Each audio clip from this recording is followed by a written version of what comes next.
咁我哋試下上車，就係 Sport 嘅加咗3格嘅。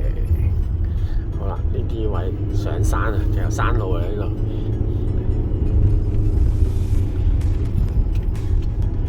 嗱，Hybrid車啦，感覺上係咪有唔同咗？哦，有唔同，明顯呢個唔同。以前要踩得好深，依家我掂嘅啫。係踩深同掂啊，兩回事。依家就不過翻腳啊，總之翻腳，車到翻腳。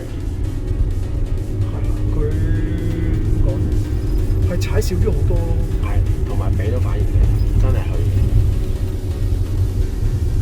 輕鬆啲啦，係嘛？輕鬆好多喎。依家掂住好似行高速咁。係啊。即係介乎於高速可能100你鬆下踩下嗰種感覺啦，我都唔係踩得好前咁樣踩下電話咁樣。係啦，我哋就係想要呢啲啊，回復翻佢真正嘅性能。本身架車係有咁嘅性能嘅，就係因為鎖咗油門鎖咗，係啦，咁所以咧就慢咗啦。OK，咁我哋試下刪咗呢個 pedal box， 用翻原裝嗰個油門反應，睇下上翻頭先段度係點樣啦。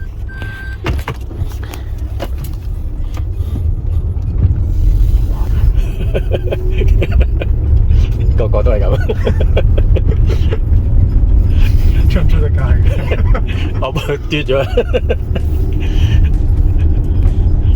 係咪有分別咧？重咗好多咯，成架車，好似力不從心咁樣。我諗踩到6-7成到啦。頭先就掂咯，而家就踩6-7成。係啦，6成啦。仲要唔去啊？仲要冇喐唔到咁咯。即係係咯，上得慢咗咯。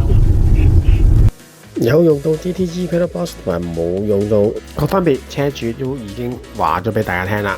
係能夠令到部車上車好力咗啦，加速反應又快咗啦。呢個就係你自己嘅座駕嘅真正嘅性能嚟㗎。要體驗座駕嘅真正性能，一定要裝翻呢個 DTE 嘅 Pedal Box 去解除呢個油門限制啊！歡迎查詢，可以 WhatsApp 63409933。